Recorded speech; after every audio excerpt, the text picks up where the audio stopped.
Hello and welcome to Sloths Love to Read. This is Carrie Ann.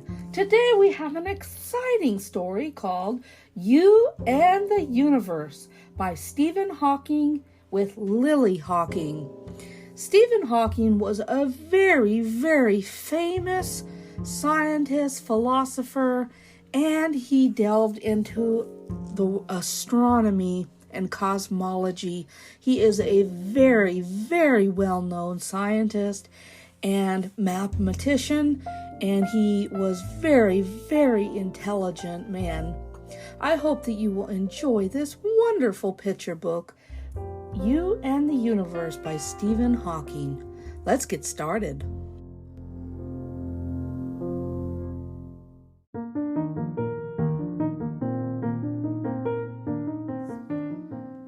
You and the Universe by Stephen Hawking with Lucy Hawking.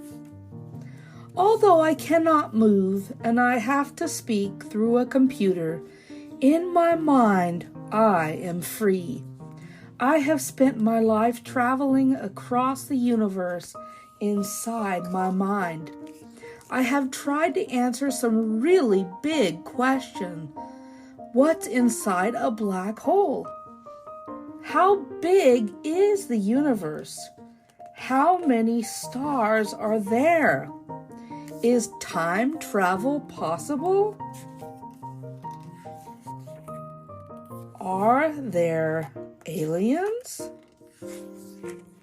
But there are other big questions I need you to help answer.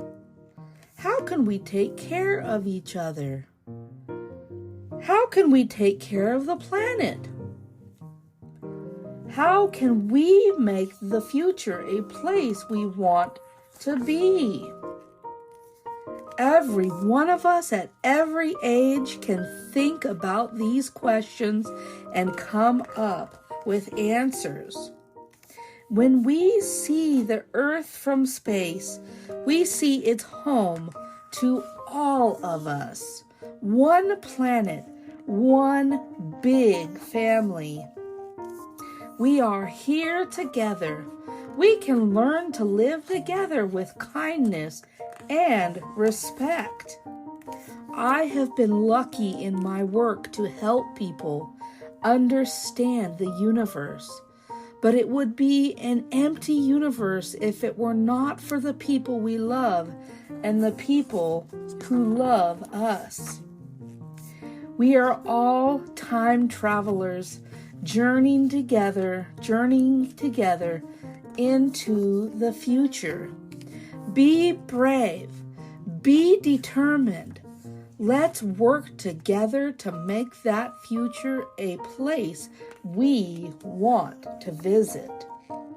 And whenever you don't know what to do, remember to look up at the stars and not down at your feet. And here are some questions that Stephen Hawking helped to answer.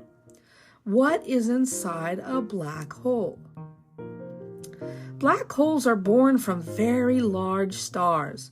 Starlight comes from nuclear fusion. As stars burn, they create a new material called elements. These include the oxygen we breathe, the calcium in your teeth, and even the precious metal gold. When a very large star burns up all its fuel, it creates a great big explosion called a supernova. This explosion sends the outer layers of the star, including the elements it created, out across the universe in a great big cloud of hot gas and dust. You, me, your family and friends, and all life on Earth are made of stardust. After the star explodes, its inner core is left behind. If the star is really huge, at least twice the size of our sun, then the core can collapse in on itself and create a black hole. Black holes are so powerful.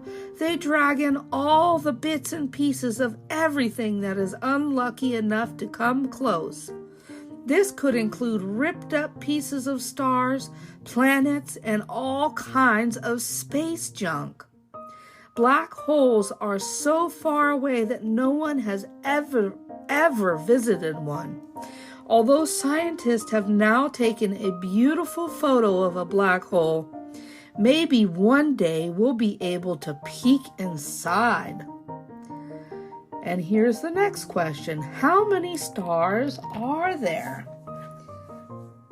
If it's a clear, dark night and you are far from any light, you can see so many stars. It's hard to keep track.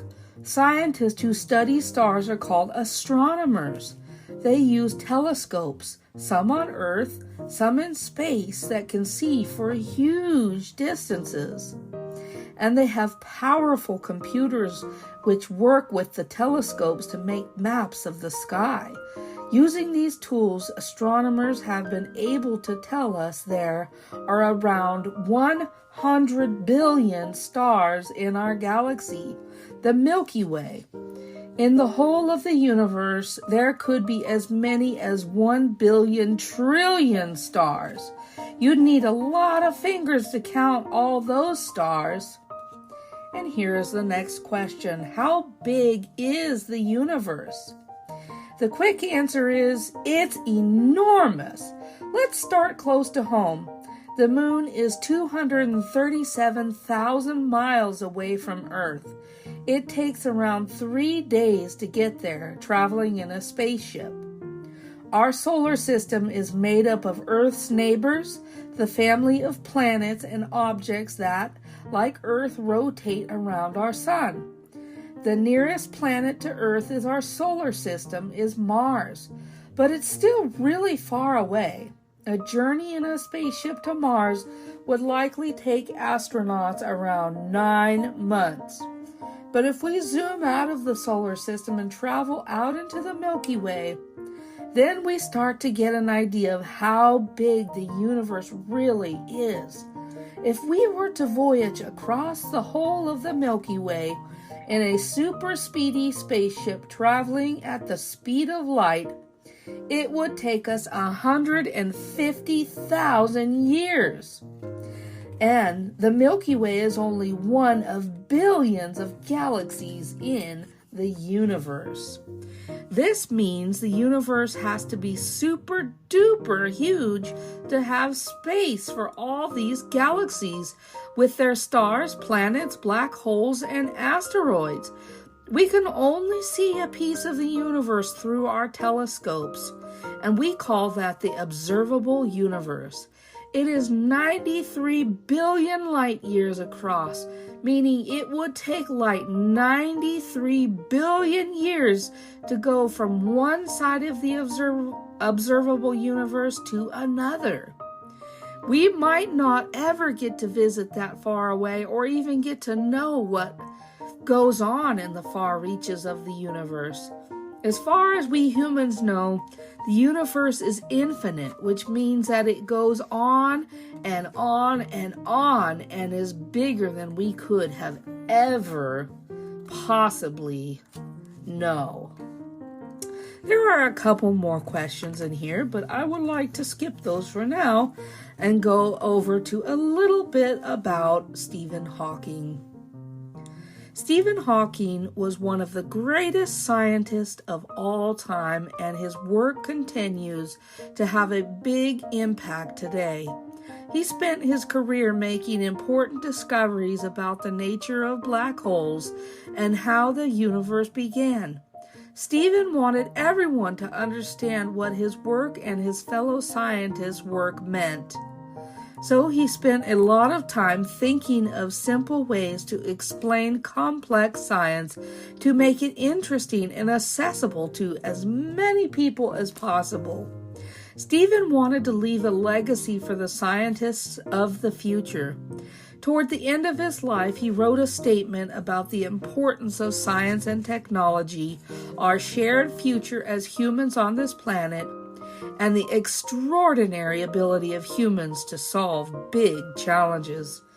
This statement was broadcast as an Earth Day message by the European Space Agency and transmitted from a radio telescope toward a black hole to celebrate Stephen's life and achievements. It's a simple message with a very deep meaning, and this book is a version of that message. Stephen wanted his words to reach a wide-ranging audience, people of all ages across all continents. You and the universe is intended especially for the very youngest scientists, those kids who are curious about the world and the cosmos. Above all, Stephen believed that science should be fun, engaging, and inclusive. Through you and the universe, his mission of educating the youngest inhabitants of the planet lives on.